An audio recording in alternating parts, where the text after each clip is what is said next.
Bonjour, aujourd'hui une vidéo pour vous parler un petit peu de cette fin d'année et de vous préparer à cette fin d'année et surtout à l'année prochaine. La fin de l'année, vous savez, est l'occasion de faire un bilan. Il est important de prendre le temps de regarder un petit peu dans le rétro ce qui s'est passé l'année précédente, dans votre année passée, et de le regarder un peu dans tous les domaines de votre vie. Ça peut être professionnel, ça peut être sentimental, dans vos relations avec les autres, la relation à vous-même, au niveau de votre santé, au niveau de l'argent, de votre spiritualité. Parce que sinon, ce qui va se passer, en fait, c'est que vous allez recommencer votre année, un peu la tête dans le guidon.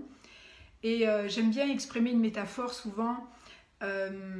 Quand on est la tête dans le guidon, quand on ne sait pas trop où on veut aller, eh bien on se retrouve un peu comme dans un bateau, à la barre d'un bateau qui n'a pas aucune direction. Et au final, en fait, on se retrouve à se prendre les tempêtes, les pluies, les beaux temps, tout ça de plein fouet. Et ça peut faire très mal. Et c'est pour ça qu'il est important de savoir où on veut aller, de savoir la direction que vous voulez prendre. Et du coup, je vous propose quelques questions à vous poser.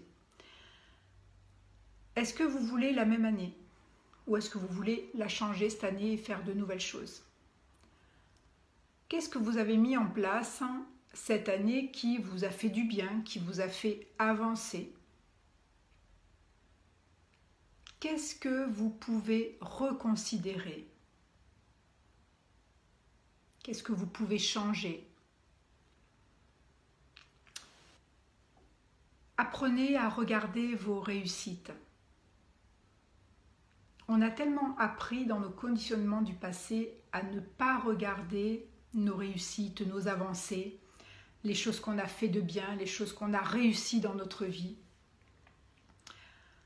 Vous devez apprendre, et ça c'est vraiment une grande leçon pour moi, apprenez à célébrer vos réussites.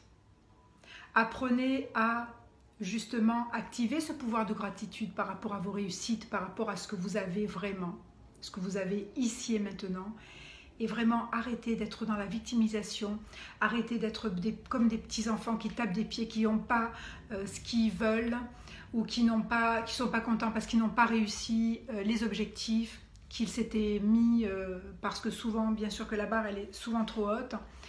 Et une fois de plus, c'est vraiment un conditionnement du passé qui nous empêche justement de regarder ce qu'on a fait de bien.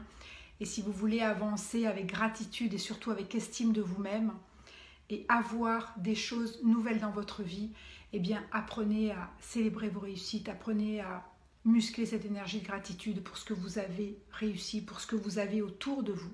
Parce que la vie ne vous donnera pas des choses si déjà vous êtes en train de vous plaindre et de ne pas apprécier ce que la vie déjà vous a donné et qui est là autour de vous. Donc ça, c'était quelque chose d'assez essentiel pour moi, à un peu mettre un petit peu le point dessus. Ensuite, de quoi vous êtes le plus fier ou la plus fière? Listez aussi vos déceptions. Listez aussi les leçons, les enseignements que vous avez appris avec humilité. Parce que la vie nous envoie des leçons et des enseignements au travers de nos échecs, au travers de nos épreuves. Et c'est important de les regarder. Tiens, ça, je ne l'ai pas réussi, ou ça m'a fait souffrir. Pourquoi? En quoi ça m'a permis de reconsidérer des choses? Qu'est-ce que ça m'a permis de changer dans ma vie? Je viens de vivre, là, ces temps-ci, un gros changement dans ma vie, d'ailleurs dont je vous parlerai puisque je vais changer de cabinet en début d'année prochaine. Et je ne voulais pas accepter ce changement. Et Dieu sait si je fais beaucoup de travail sur moi, personnel, que j'en fais depuis un petit moment, enfin depuis quelques années, et que je continue toujours à travailler sur moi. Mais je me suis vraiment aperçue que le changement, je ne le voulais pas. Je ne voulais pas l'accepter. Et vous savez, tout ce qu'on ne fait pas avec conscience, on l'apprend par la douleur. Et c'est pour ça que c'est important d'avoir de plus en plus un esprit ouvert et de regarder le changement que la vie nous montre, que la vie nous propose. Parce que nous sommes ici pour évoluer, pour devenir des meilleures versions de nous-mêmes. Et pour cela, il faut qu'on change, qu'on accepte l'évolution. Et souvent, bien sûr, notre ego qui ne veut pas changer, eh bien, nous met dans une situation où, comme moi, par exemple, ce qui m'est arrivé, je mettais un peu le frein à main et je sentais vraiment que mon corps freinait tout ce qui se passait autour de moi, alors qu'en fait, il fallait que je m'ouvre à ce changement pour que ça devienne plus confortable pour moi et surtout ce qui m'amène beaucoup plus de liberté à ressentir, à vivre les choses de cette façon-là. Donc, c'était le petit enseignement, voilà. Et la vie, donc, bien sûr, nous envoie des enseignements, des leçons. Apprenez à être humble par rapport à ça, parce que de toute façon, si vous ne l'êtes pas, vous le deviendrez forcément, parce que la vie est très forte pour ça, pour nous remettre à notre place. Donc voilà, c'est à peu près presque tout ce que je voulais vous dire. Donc voilà, de refaire un point sur votre vie passée pour pouvoir vous projeter sur une nouvelle année, parce que si vous ne changez rien à votre vie, si vous ne changez rien dans votre manière de faire, quoi que vous fassiez, eh bien effectivement, votre vie ne va pas changer et votre nouvelle année 2018 sera la même ou au moins pas meilleure que celle 2017, celle qui est en train de s'écouler.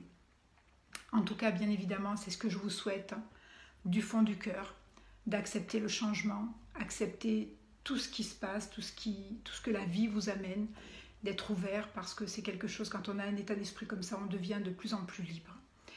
Et la liberté intérieure est quelque chose de très jouissif. Voilà. Donc je vous souhaite en tout cas une très très belle semaine avant la semaine de Noël qui sera donc la semaine prochaine. Profitez de ces moments, profitez de préparer ces fêtes en famille ou avec des amis, avec beaucoup de chaleur et d'amour. Et voilà, et je vous dis à très vite, à très bientôt. Merci.